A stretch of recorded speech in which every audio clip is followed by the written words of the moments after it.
दीवानी तै नहीं माने, मोर दिल के बात ला तै नहीं जाने। दिल दीवाना तोर प्यार मन खोगे, तोर बिना ला तै नहीं जाने। दिल दीवाना तोर प्यार मन खोगे, तोर बिना अब चैन नहीं लागे। दिल दीवानी तै नहीं माने, मोर दिल के बात ला तै नहीं जाने। आजा मोर संग माया निभाना, दिल के बात ला सुन ले दीवाना।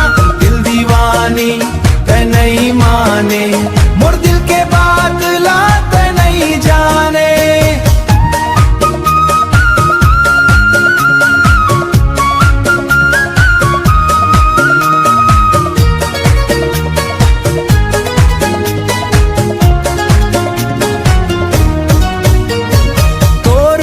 पाछू घूमत हाँ, तोर मिठ बोली मोला तरसाथे। एक मुस्कान माँ दिल हर जाथे, तोर माया माँ मन हर बसाथे। मन के रानी सोच जरा ना, मोर दिल के बात ला समझ जाना। का करी तोला अब बतावो, मोर माया ला कैसे जतावो।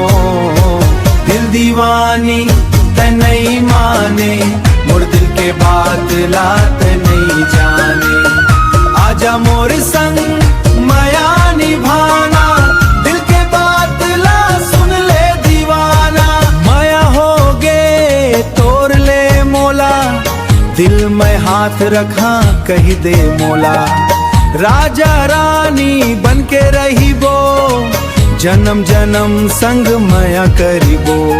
साथ निभाबो हर एक मोड़ में, सुख दुख के हर एक डगर में। मोर दिल के बात ला सुन ले दीवानी, तैज हवस मोर जिंदगी के रानी। दिल दीवानी तै नहीं माने, मोर दिल के बात ला तै नहीं जाने। मोर आजा मोर संग माया निभाना, लिखबो माया के कहानी। दिल दीवानी तै नहीं माने, दिल दीवानी। ढाई भी हो रहा है।